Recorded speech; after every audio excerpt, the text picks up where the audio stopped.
My sister raised her glass and said, clear as daylight. Where's your husband and kids? Oh, right. You don't have any.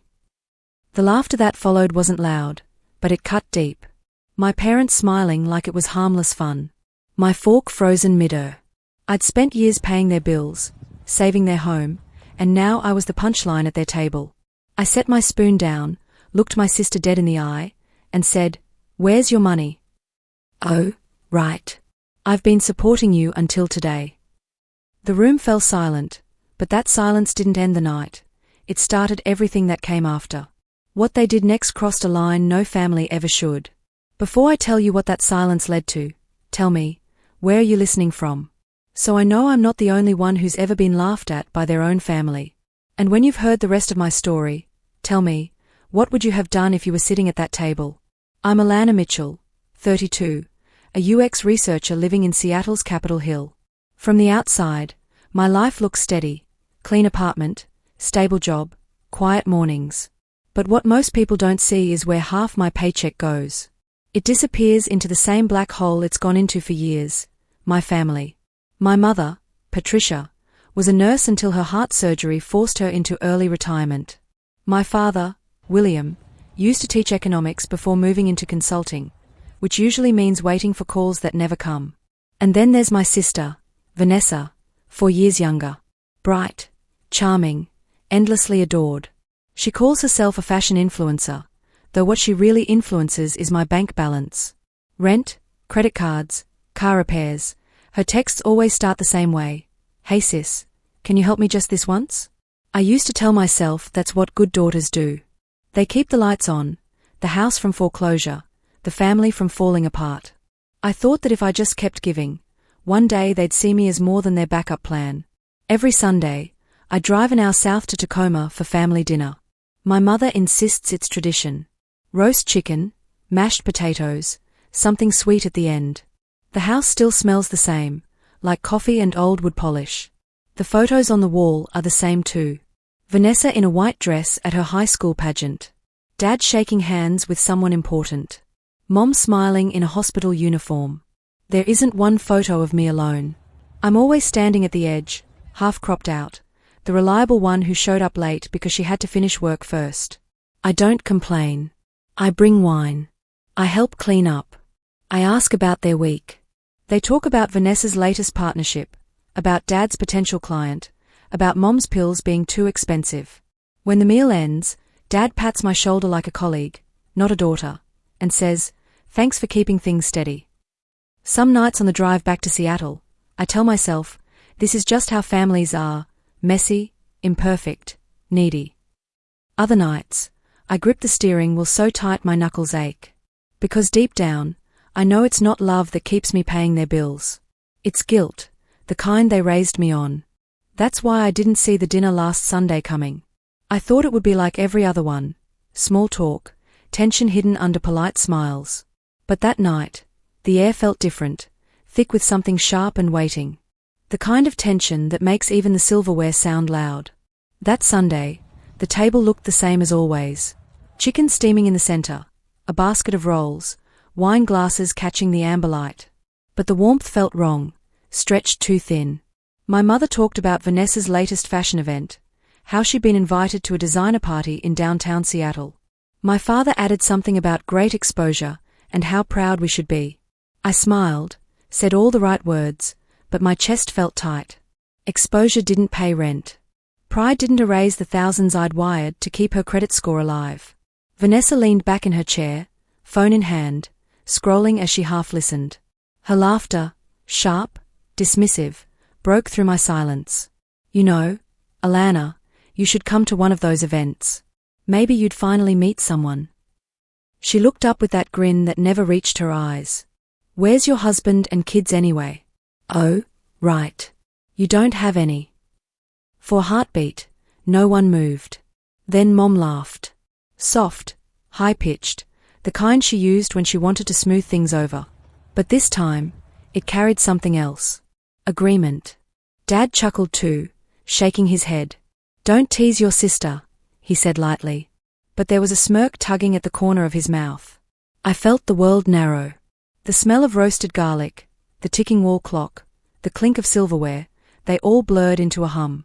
I'd worked every holiday, skipped vacations, paid their debts. And this was what they saw when they looked at me, someone incomplete. A woman defined by what she didn't have. Vanessa swirled her wine, eyes glinting. I mean, you're doing fine, right? That tech job of yours. What is it you do again? Screens and surveys. Her tone was sugary cruel. I just think you'd be happier if you had a life outside spreadsheets. My hand tightened around the spoon. I could feel the heat rising from my neck to my ears. For years, I'd let it slide, the jokes, the digs, the quiet expectations. But something broke then. Something small but irreversible. I set my spoon down and looked straight at her. My voice came out calm, almost too calm. Where's your money, Vanessa? I asked. Oh, right. I've been supporting you until today. The words hung in the air like shattered glass. The laughter stopped. My mother's hand froze halfway to her mouth. My father's eyes darted between us, unsure whether to scold or stay silent. Vanessa blinked, stunned. Excuse me. You heard me, I said quietly. I'm done. For the first time in years, no one interrupted me. The only sound was the ticking clock on the wall. That silence, it wasn't peace. It was the sound of something ending. When I drove back to Seattle that night, the silence in my car felt heavier than their stares. The road stretched ahead like a tunnel of headlights and rain. My reflection in the window looked unfamiliar, calm on the surface. But underneath, something sharp had finally woken up. I didn't cry. I didn't replay their words. I just thought about everything I'd done, every transfer, every bill, every sacrifice that had built their comfort while shrinking mine. By the time I reached Capitol Hill, I knew I couldn't go back. Inside my apartment, I kicked off my shoes and went straight to my desk. The stack of envelopes was still there, bills, payment notices, receipts I'd never had the courage to total. I turned on my laptop and opened my bank account. Line after line, year after year, it stared back at me, money to cover Vanessa's tuition, Dad's mortgage, Mom's medication, the broken Honda, the new sofa. Over $80,000 in 7 years. My chest tightened. I'd spent the best years of my life keeping everyone else afloat. The irony was brutal. I worked in fintech, building tools to help people manage their money, while I couldn't manage to keep my own from bleeding away. That night, I hovered over the recurring transfer button I'd set up for my parents. The screen asked, "Are you sure you want to cancel this transfer?" I clicked yes. It was just one click, but it felt like cutting a cord that had strangled me for years. I sat back, exhaling for what felt like the first time in forever. The next morning, my phone started buzzing before I'd even finished my coffee. Mom first. Sweetheart, did something happen? The mortgage payment didn't go through. Then Dad, you forgot the house transfer. Then Vanessa, hey, can you Venmo me? Rent's due. I read every message, every guilt-laced word, and put the phone face down. By evening, there were voicemails. Mom's voice trembling. Dad's angry. Vanessa's half accusing, half begging. By the end of the week, the calls turned desperate. You can't do this to your family. You owe us after all we've done. You're being dramatic. I didn't respond to any of them. Instead, I started saving everything. The messages, the bank logs, the receipts. Not out of spite, but because something inside me whispered that this wasn't over. Then came the text that confirmed it. Come home Sunday. We need to talk. No greeting, no question, just an order. I stared at the message until the screen dimmed. My pulse slowed. If this was the war they wanted, I'd stop pretending I didn't know how to fight. Fine, I whispered to myself. Let's talk. Sunday came grey and cold. The drive down to Tacoma felt different this time. No guilt, no need to rehearse polite answers. Just a steady, deliberate calm. I parked in front of the house I'd spent years saving from foreclosure. The paint was peeling. The porch light still flickered, and the same curtains hung in the windows. Nothing had changed. And yet, everything had. When I stepped inside, the air felt heavy with tension and coffee. My mother was setting the table, her movements brisk, avoiding my eyes. My father sat at the head of the table like a judge, hands clasped. Vanessa leaned against the counter, scrolling her phone, pretending not to care. Alana, my mother said without looking up. We can't live like this. The mortgage, the bills. You know how hard it is for us. I hung my coat over the chair. I know. I've known for 7 years. Dad's tone was sharp. Don't start. This family depends on you, and you've always helped. Why stop now? I met his eyes. Because it's not help if it's expected. That's called obligation. Mom dropped the napkin she was folding. You're being cruel. No, I said quietly. I'm being honest. Vanessa snorted, still looking at her phone. Wow, someone's found their backbone. Congratulations, sis. I turned toward her. You know what's funny? You mock me for not having a husband or kids, but you've lived off me like I'm your second parent. Her head jerked up. Excuse me. Mom jumped in, flustered. Enough, both of you. Vanessa's still finding her footing. You can't expect her to be as responsible as you. My laugh came out dry. That's exactly the problem. You never expected her to be. Dad slammed his hand on the table, the sound sharp as glass. Watch your tone. We're your parents. Show some respect. I met his glare, steady and calm. Respect is earned, not demanded. He rose slightly, as if to intimidate me, but I didn't move. For a moment, no one spoke. The tension was so thick it felt like the air itself could shatter. Then Vanessa spoke again, her voice dripping with venom. You think you're so much better because you make a little money? Please. Without us, you'd have no one. I took a breath. That's the difference, Vanessa. You need people to define you. I don't. Her face twisted. You're pathetic. You'll die alone with your spreadsheets. I smiled faintly. Maybe. But at least I'll die debt-free. Mom gasped. Dad muttered something under his breath, and Vanessa stormed toward me. You selfish. Before she could finish, I reached into my bag and pulled out a thick folder. The sound of paper hitting the table snapped her words in half. What's that? Dad demanded. Records, I said. Every payment I've made for this family since I started working. Over $84,000. Tuition, mortgage, credit cards, repairs, even the new couch you're sitting on. Vanessa rolled her eyes. You're keeping score now. No, I said evenly. I'm keeping proof. Mom's voice shook. Alana, that's not necessary. It is, I cut in. Because what happened after that dinner last week wasn't just a misunderstanding. Dad frowned. What are you talking about? I slid another sheet toward him, a printed notice with his signature. This. The home equity loan you took out using my name. He stared, color draining from his face.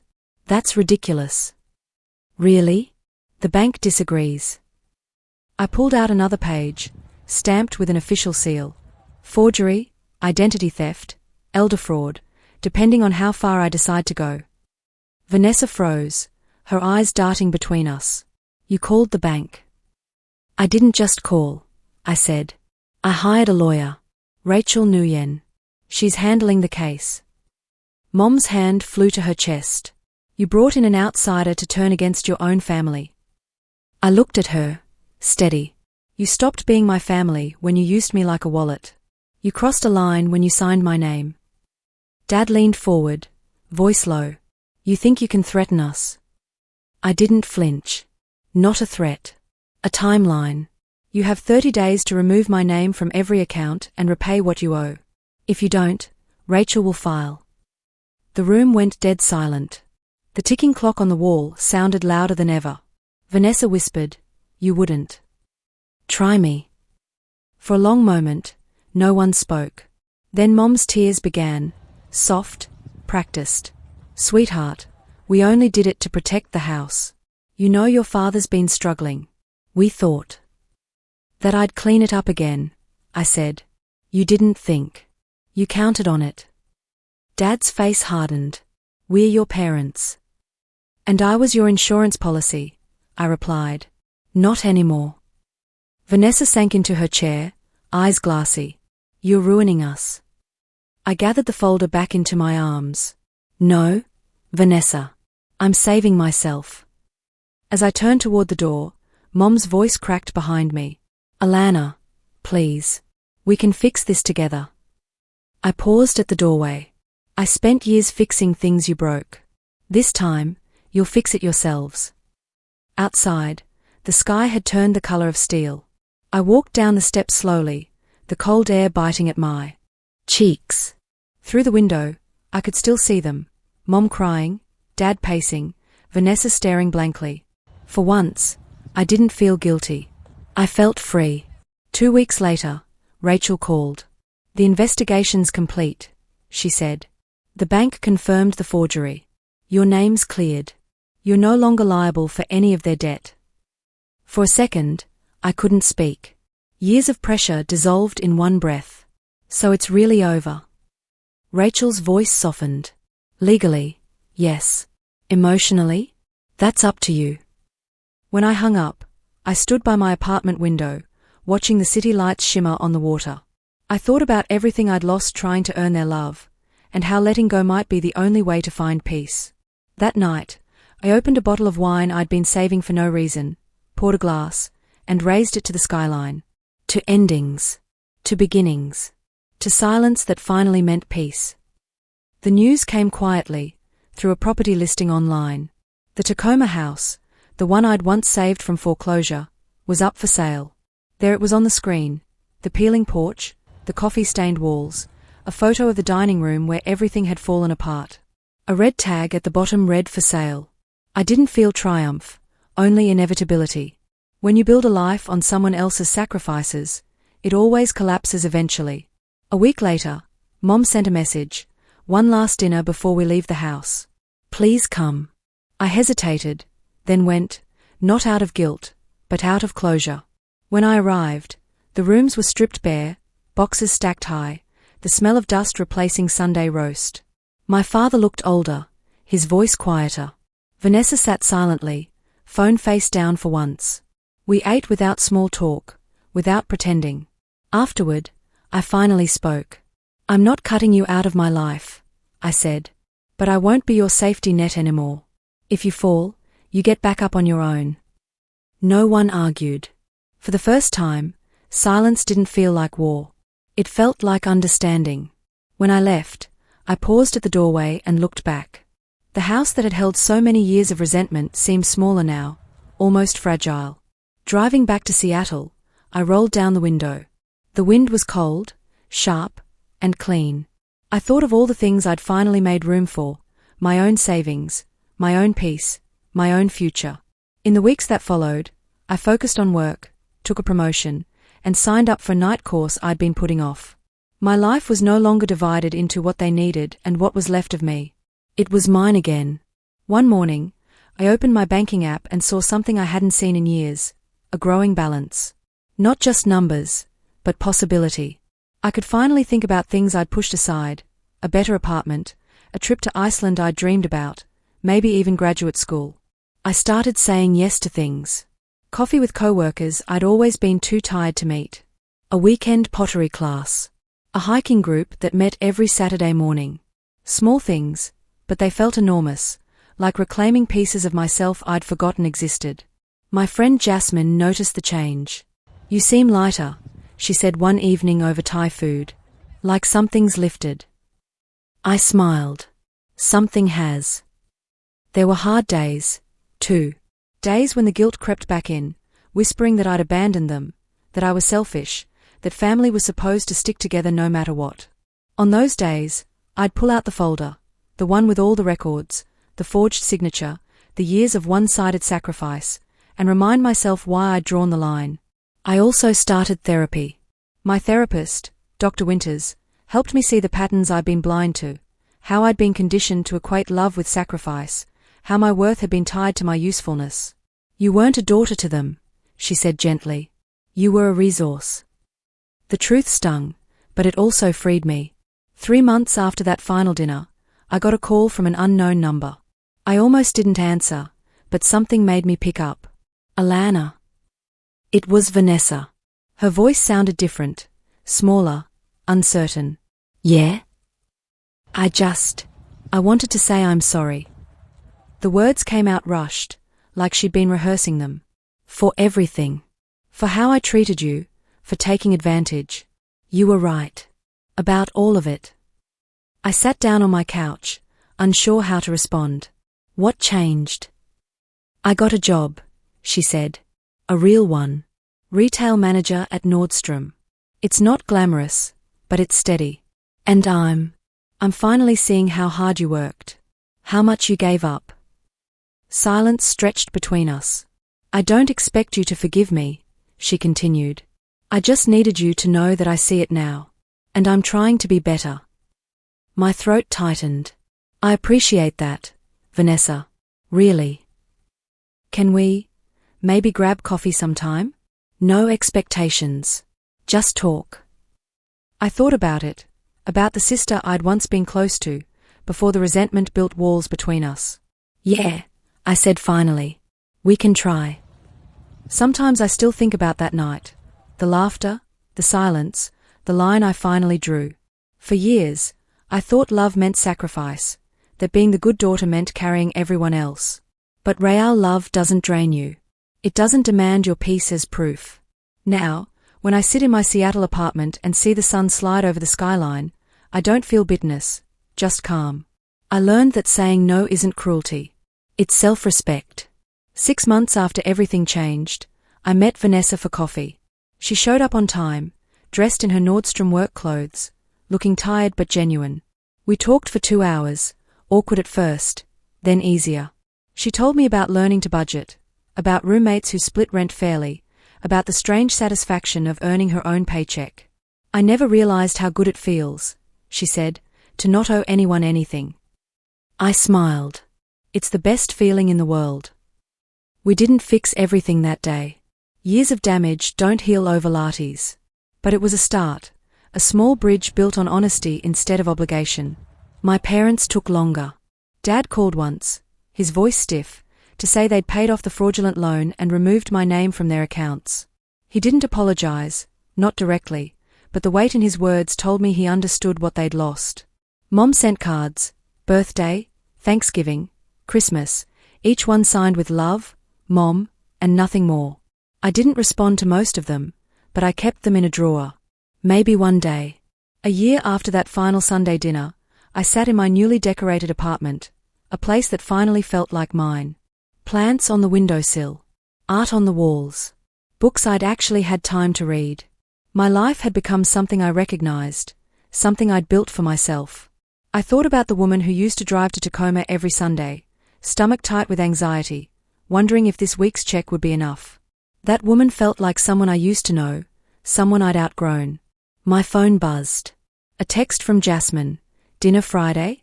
Bringing someone I want you to meet. I smiled and typed back. Sounds perfect. Life wasn't perfect. It never is. But it was mine. Every choice, every boundary, every quiet morning belonged to me. I'd learned that the people who truly love you don't make you choose between their comfort and your survival. They don't measure your worth by your bank account or mock your choices at dinner tables. If you've ever been the one holding your family together while they tore you apart, I want to hear from you. Tell me where you're listening from and what line you had to draw. And if this story hit home, subscribe, because there's more to come.